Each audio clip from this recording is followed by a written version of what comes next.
Who's read their ninja selling book? Find out. So Adam, what was your favorite part about ninja selling? Just in general, just how it's like relationship-based selling as opposed to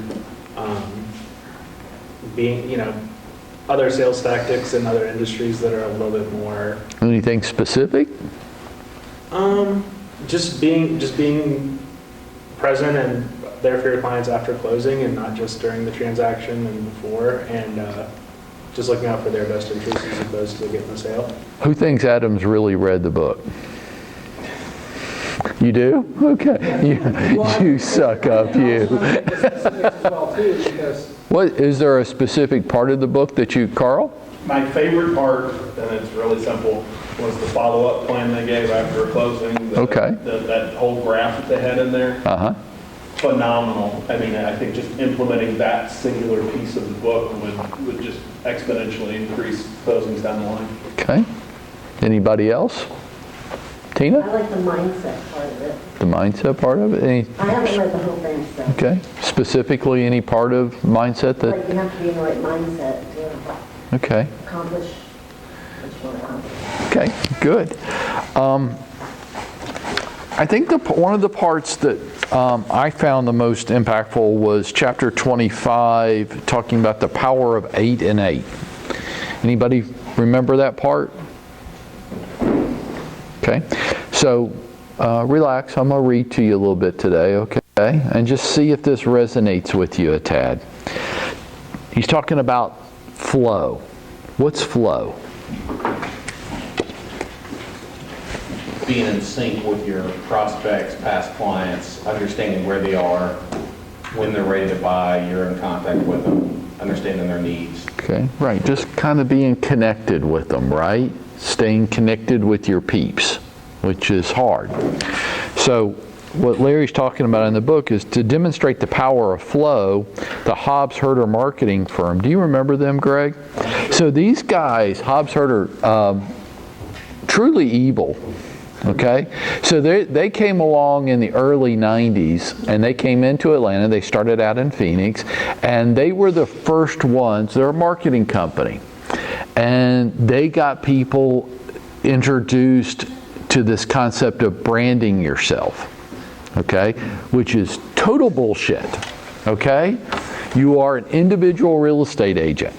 Denzel, how many millions do you have to spend on marketing this year? Now, if you don't have millions, you can't brand yourself in a city of 7 million people. That would be to say that people that live in Atlanta, when they need to sell their home, you're the first name that comes to mind. What would you create that kind of impact on 7 million people? Okay, so Mark's an example of branding himself throughout Metro Atlanta, right? You can't unless you're going to spend that kind of money. You're not Coca-Cola, right? So what do we talk about instead? If you can't spend millions to brand yourself, what could you do? Put time on your side and make your message consistent. To who? Specific target audience. Yes. So all we've done by just changing the terminology is say, okay, so, and this is where I'm going to get really anti-message with the rest of the real estate industry. So if it sounds like, well, I heard just the opposite, oh, I'm sure you did, from people that absolutely want to sell you something. So instead of wanting the whole pie, okay, I could want the whole pie with no effective way of really going out to get it. I just want it. Okay, well that's a whole different thing. But Adam, you want the whole pie? Yeah. Okay, great. How are you going to do that? Yeah. So see, how you do it is much different than just saying that you want it, right? Okay. Instead of doing this, which is what groups like Hobbs Herder or other people will preach to you about branding yourself, this is branding yourself. What I say is, Okay.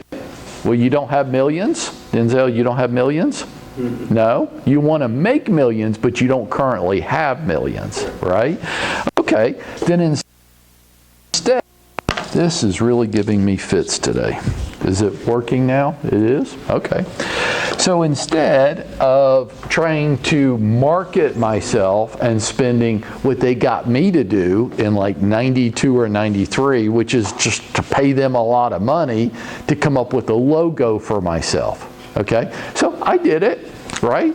I had a little stop sign.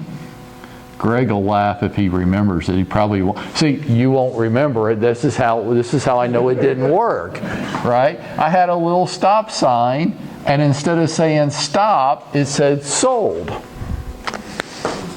What would you pay for that? What'd you pay for it? No. What would you pay for that? $4. How much? $4. $4. Yeah. Add 3 zeros. Preposterous. You wouldn't pay $4,000? What if it had my little picture right there? Oh, $4 million. What if it had a clever little slogan below it? Would you pay $4,000? You would? You lying dog, you would not. Okay, then I will tell you what. By the end of the day today, Zoe and I will put together a logo for you. We'll put your picture on it, and I'll come up with a catchy little thing like a household word. Consider it sold. A moving experience.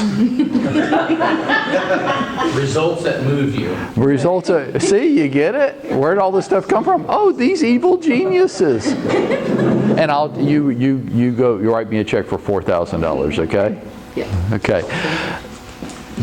Why do people do this? They want to brand themselves. Okay.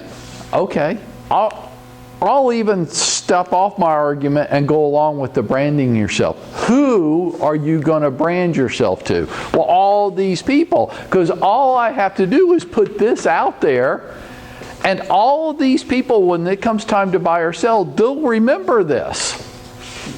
Why? Because not only did they sell me the logo and the little catchy phrase, but they also sold me the advertising to put it on. Like what? Well, like magnets. And then I send Greg my magnet that has my clever logo and picture and my little catchphrase, and Greg puts it on his refrigerator. Who has at their home, other than me, who has magnets on their refrigerator? Okay, so Carl, let's play a little game here. I want you to tell me what magnets you have on your refrigerator, who they're from. Mostly pictures of me and my wife throughout the years. No, I mean like company Oh, magnets. there's one from a real estate agent. Which one?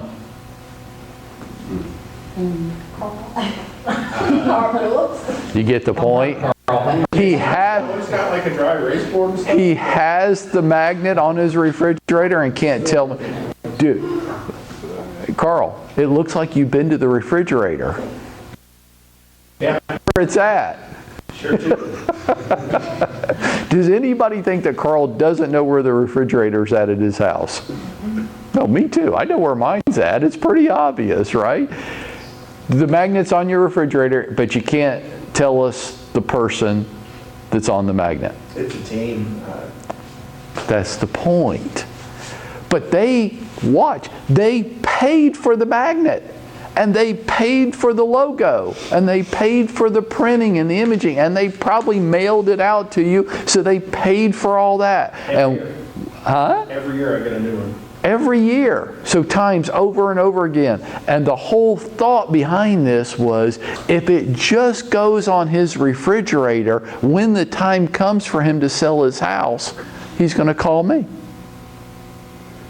He can't even tell you who it is. Why? Let's play a game. Nothing bad's going to happen to you. Everybody close their eyes. Okay? Do no peeking allowed. And the person that can tell me what is on this poster on the wall up here, right behind where I've been sitting, raise your hand with your eyes closed. specifically or in general? Rob, you can tell us? In general, yeah. No, not in general. Okay, well, go ahead. In general, that's about as close as we'll get. Something to the effect of, mine's ready to learn. No. David? Work so hard you don't have to introduce yourself anymore? No. Okay, everybody open their eyes. That used to be up there now. We haven't moved them. They're You get the point? It's here. It's been here every day that you've been here. You have seen it over and over. How many times, other than we've got a couple of new folks in the room with us, David, how many times have you been in this room over the last year and a half? And you can't tell me what's here on the damn poster? You've been in this room 500 times every day for the last year and a half. And you don't know what's on this poster. Were you aware that there was a poster? That's the point.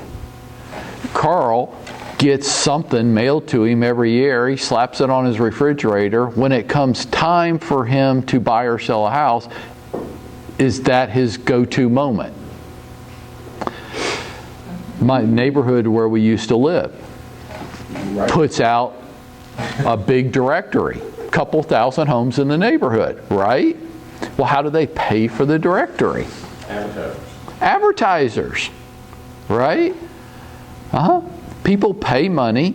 Real estate agents, this is the major advertiser, real estate agents that live in or focus on the neighborhood and want me to list my home with them if I need to sell, will buy ad space in the directory.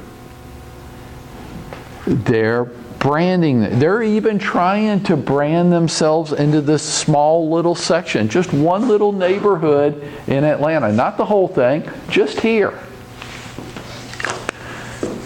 I don't know, that directory's in like the third drawer in my kitchen desk, hadn't been out in years. Is that where I would go to find a real estate agent? No.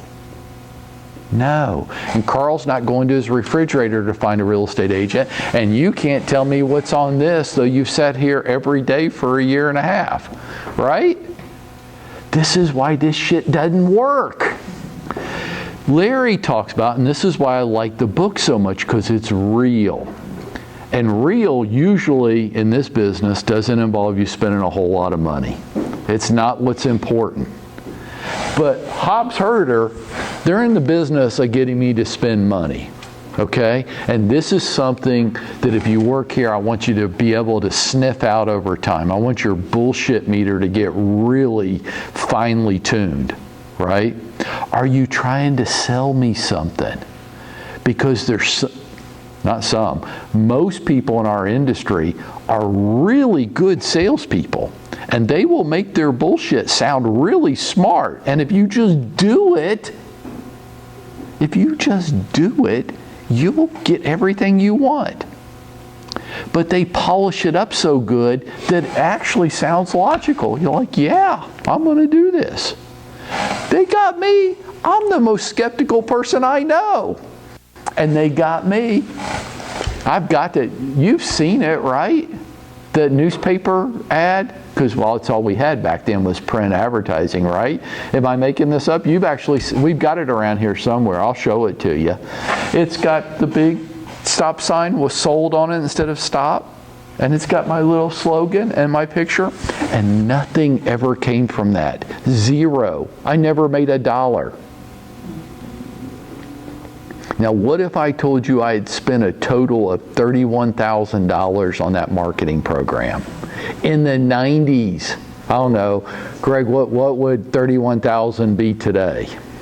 Oh my gosh. Today, what, 70, maybe 80? It'd be a lot more, right? Right. So think about you spending like $60,000 to $70,000 today. The impact of that. Like how big, that's what I did. And how much did I make up of it? I didn't make $1. No, I know. It takes 30 years before you can laugh at it, right? Right, it does. I fully get it. For a couple decades there, it wasn't funny. Because I did a lot of stuff. I did the magnets. I got these at home. I'll bring them in sometime so y'all can have fun laughing at me. The beer koozies with that on it, I'd give them away. All this stuff. Because if you have a beer koozie with my logo and my picture and my slogan on it in your house, then I'll be top of mind with you all the time. Now, think about I got a whole drawer full of these foam beer koozies at home. Does anybody else that you just collect, and it's got all these different air conditioning stuff, right? And you pull it out? Never. And if you did, you're not paying any attention. I just needed one, right? Or I'm going to something, and if I leave it there, I don't want to care, right? It's a throwaway. I spent the equivalent of $60,000 to $70,000 on that crap. Magnets on your refrigerator. What Larry's talking about here in chapter 25 is, no. Don't do any of that. That's crap. That's just people trying to make a living off of you. And they sound really good. What works? Well, what does work?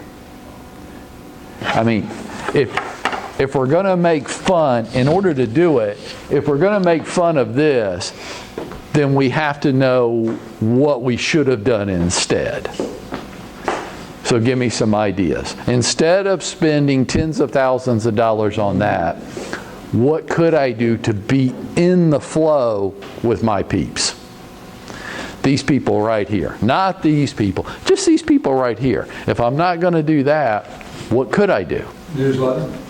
Newsletter? Okay. Handwritten notes. Okay. What else could I do? Connect on Facebook. Social media. What else could I do? Phone calls. I could call. If I didn't want to actually, you know the problem with being a doctor? Yeah, it wouldn't be so bad being a doctor if it wasn't for all the sick people, right? It'd be great. What if I don't really want to talk to them? What could I do? Slide dial. I love slide dial. That's like my greatest. What else could I do? High quality open houses. Okay, events.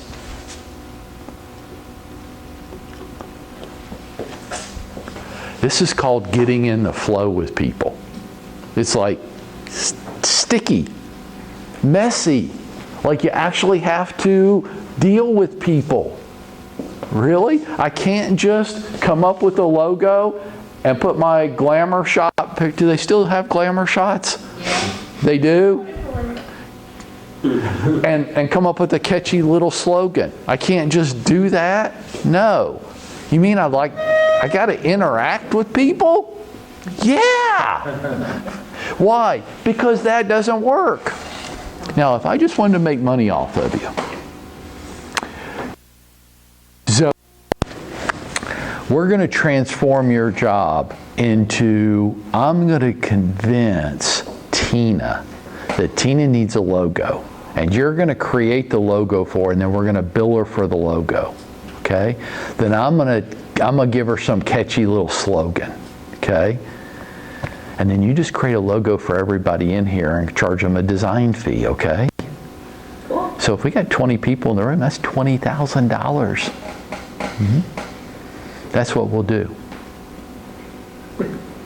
Oh, give me a few days. I'll convince you that, David, the reason you don't have everything you want in this world is because you don't have a logo. So if I just get a logo, I'm good. Or we could do this. I could just tell you the truth, okay? And I could make money off of you like this. Actually help you sell more homes this year. Like, there's a crazy thought, right? Like, make me king of the world. Just make me king of real estate for 1 week. I do one thing. Poof! I'm talking to you people right at the camera. Close transactions. Change everything. all of a sudden, everybody would get vitally interested in how many homes you sold.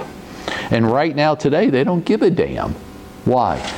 They figured out a whole bunch of ways to make money off of you, regardless of whether you sell anything. That's the truth. How about if we do this? Why don't we just tell the truth? You know what the truth is? You already have a logo. Rob, you have it on your shirt. And everybody in the world already recognizes the logo and goes, oh, you must sell real estate for a living. There's your logo. Now go talk to people. Go interact with people. Be engaged in their lives and be focused on them. And there's the Reader's Digest version of the book. Larry's saying to you in the book, hey, stop getting distracted with all this stuff. It's junk. Get in the flow with people. What is that? I don't know. Have a newsletter. Well, I don't know what to put in it. Put in it shit that your people are interested in, not what you're interested in. Well, I don't know who my people are. Oh, you have a problem. You don't even know who the little slice is? No. Well, then you're stuck. You've got to have your little slice. You've got to have people that you're trying to get in the flow with. Because if you think you're trying to get in the flow with 7 million, crazy. Who is your little slice? And get in the flow with them. Well, how do I get in the flow? How about a newsletter about what? About what they're interested in. Well, I don't know. Well, then you don't know your people. How about handwritten notes? Well, I got 1,000 people in my group. I can't send 1,000 people handwritten notes today. Of course you can't. That's just dumb. But could you send out 5 a day? Well, that won't make any difference. Really? Because that's 25 a week. That's 100 a month. How many 100 a month times 10 months? You could take 2 months off and still hit all your peeps once a year. Well, one handwritten note a year is not going to mean anything. Of course it's not going to mean anything. Who said just do that? Could you be connected to them all on social media? You could. Facebook? No. Facebook, Instagram, Twitter, and LinkedIn. Why all 4? Yes, sir? We always found that, coming from radio, by the way, we always found that one way to reach out to those peeps on an individual basis is to database their birthdays, send them notes on their birthdays. Yeah. So that you have a reason other than business. Get in the flow with your people. About what? About you? No, about them. About them. What's important in their life? What's going on in their life? Why not just Facebook? So I'm going to tease Zoe a little bit. But the day Zoe's mom friend requests her on Facebook is the day Zoe's looking for a new social media site. Right? We don't want to hang out with our parents on social media. We want to be with our friends on social media. So Facebook is what our parents use now. Funny thing is, most of the people in the room, we are the people our parents warned us about, right? We become them. So Zoe's trying to get away from us. Instagram, Twitter, LinkedIn. Why? You don't know where everybody's at. So you have to be everywhere because everybody is somewhere different. Well, that's hard. Yeah. What did you think you were getting into? It was going to be easy? No, it's hard. You got to find time for all 4. Phone calls, yeah, certain amount of calls every day. Well, how many? I don't know. How motivated are you? Events. Carl dresses up as the Easter Bunny for Easter. I don't know. What do? You going to be Santa? I'm not Santa. They have a professional Santa. Oh, you got rubbed out. You gotta have insurance to be Santa. Really? In case a kid falls down. Or other things. Larry's message in chapter 25 is get in the flow with your people. Stop trying to take the shortcut. Stop trying to spend money. Here's my test. Does it cost me any money? Then you're going to have to talk me into it. Because what I've he's found is the stuff that costs money doesn't work. Let's stop it there.